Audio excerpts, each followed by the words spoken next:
Welcome to Bizarre Podcast.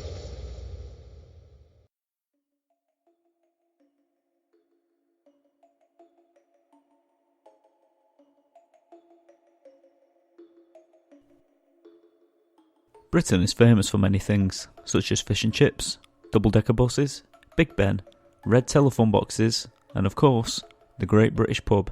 British pubs are not just a place to come and drink beer, wine, cider or whatever your drink of choice is. It's also seen as a community, a place to come to spend time with good friends and socialise. They're very often described as the main focus of a small town, village or city, and have been dated back as far as 2,000 years, and possibly even further. A very famous Member of Parliament, Mr. Samuel Pepys, who was born in London in 1633 and died in 1703, has been remembered through the years due to a diary he wrote. This diary gave us a very accurate telling of life in England in the 17th century.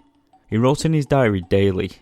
He covered events such as the Plague and the Great Fire of London, and it is said that he witnessed and wrote about these things whilst sat in the window of a public house. And Samuel did quite enjoy writing about his favourite inns and pubs, and on one of the pages of his diaries he quite proudly describes the pub as the heart of England. But don't worry, on today's episode I'm not going to be boring you with a history lesson of public houses in England. On today's episode I'm going to be covering some of Britain's most haunted pubs. Just imagine over the hundreds of years that some of these pubs, inns and taverns have stood and welcomed generation after generation. Just imagine the amount of happy times, sad times, tragic times that all must have taken place whilst its old foundations and bricks soaked in all of that history. Just like the tavern floor soaked in all that spilled ale over the years and created a kind of residual haunting, and every now and again the building's history is replayed for some to see. Or maybe the ghosts are more aware of the surroundings and see us just as much as we can see them. The first haunted pub we're going to talk about today is situated in Elland in West Yorkshire and is called the Fleece Inn.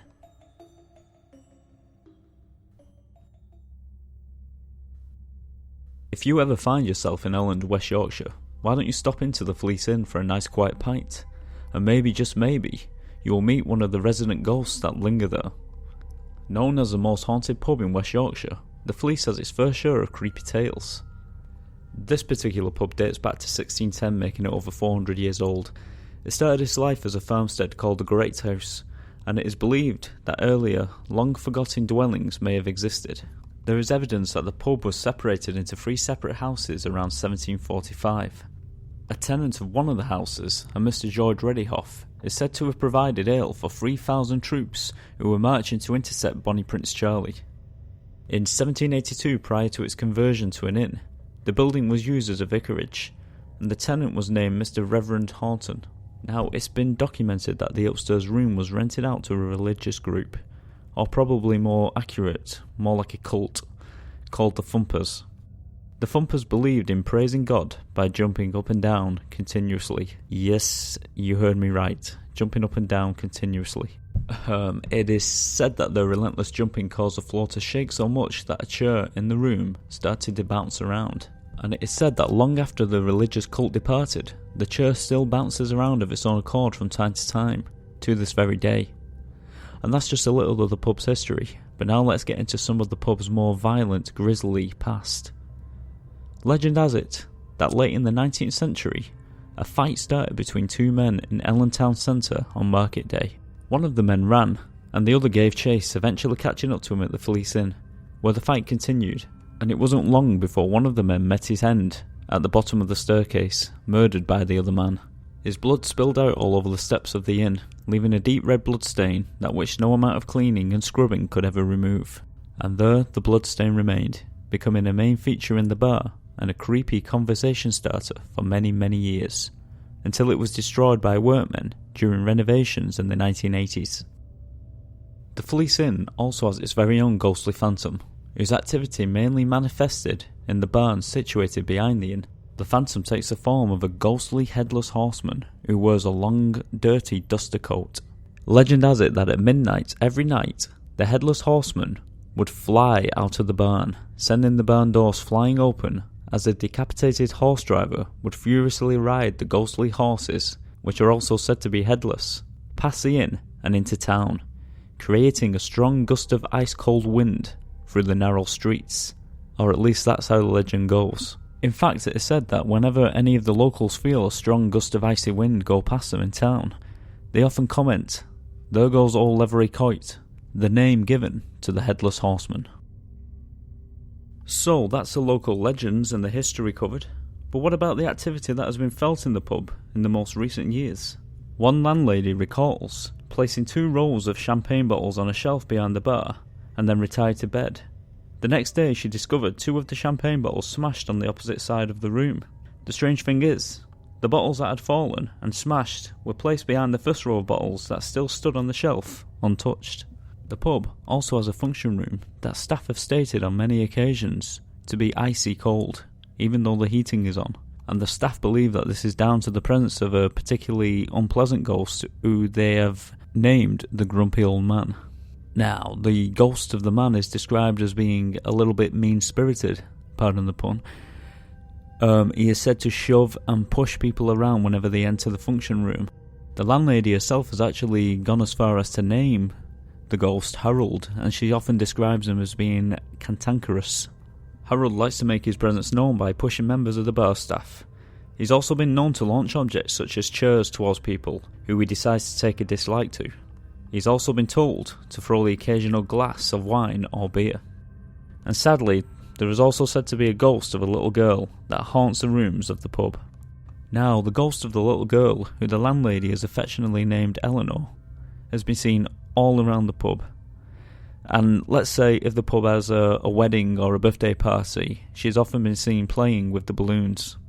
The landlady's husband was very sceptical until the day when he was sat in the living room and he witnessed the ghostly apparition of Eleanor dash across the living room before vanishing before his eyes. Eleanor can also be seen from time to time looking out from numerous windows of the inn, although she isn't the only one. Now, the other ghosts that are said to reside in the inn are as follows. The owners claim that they have seen on many occasions a dark robed figure, not unlike a monk, who stands at the bottom of the bed and likes to watch the owners whilst they sleep from the dark shadows of the room. The spirit of a shepherd who may have lived in the pub when it was 3 separate houses. He is believed to be responsible for the trashing of many rooms in the pub. And also the ghost of a woman who was apparently impregnated by her father, who then murdered her. And people have also seen the ghostly apparition of a motorcyclist who is said to have died in a road accident back in the 1970s. Despite all this, the landlady insists that the spirits are not malevolent. Mischievous, yes, but she insists she does not feel threatened at all.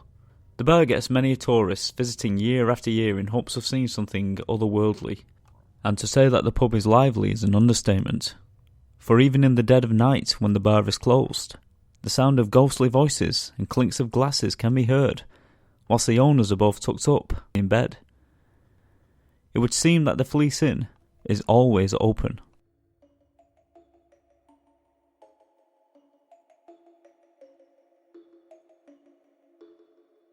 Now, the next pub I researched is quite similar in name, but it's not the same pub.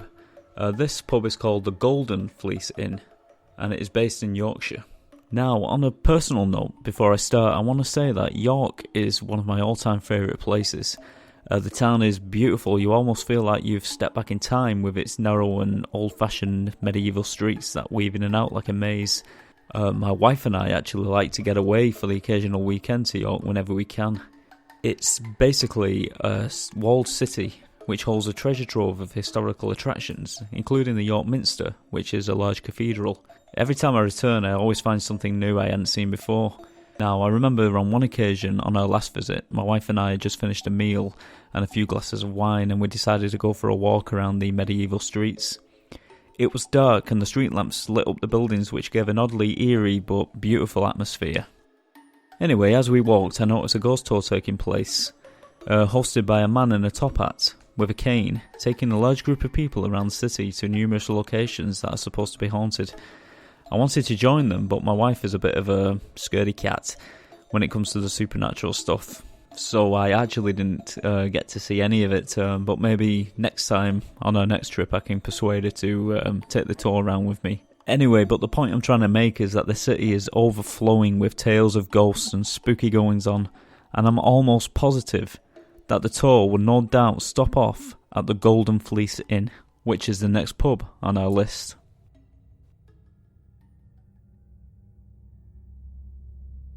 Once you step inside, you can instantly see that this inn is very old. The ceilings are low, and the walls and the frames are all crooked, as though the building itself is sinking into the ground on an angle.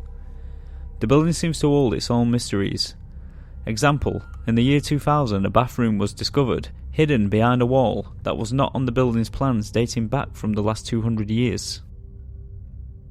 Situated in between medieval buildings known as the Shambles, one of the oldest streets in York, the Golden Fleece Inn has a free house pub on the ground floor with 4 guest rooms above, and the building dates back as far as 1503. The building seems to be squashed uncomfortably in between modern day shops, built into a medieval shell of the original buildings.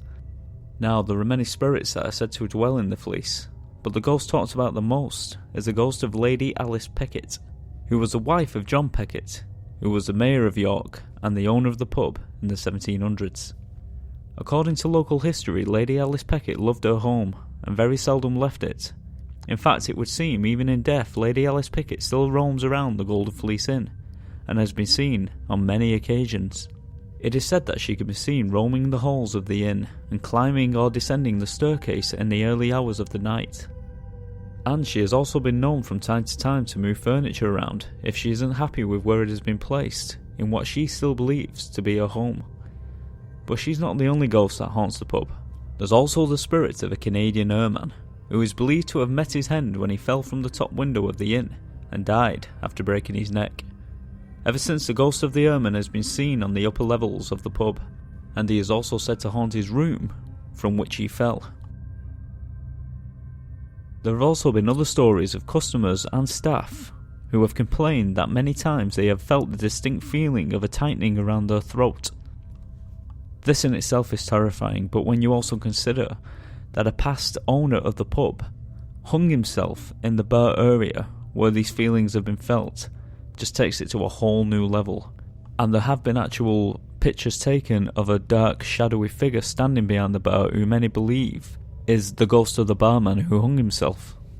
However, there is another ghost that lingers in the bar area who may be responsible for the unnerving behaviour. His name is known as One-Eyed Jack. This entity has been seen, as I said, in the bar area wearing a red old-fashioned coat that looks to be at least 300 years old and brandishing an old-fashioned pistol. Animals are said to react badly if One-Eyed Jack's spirit decides to turn up at the inn for a pint.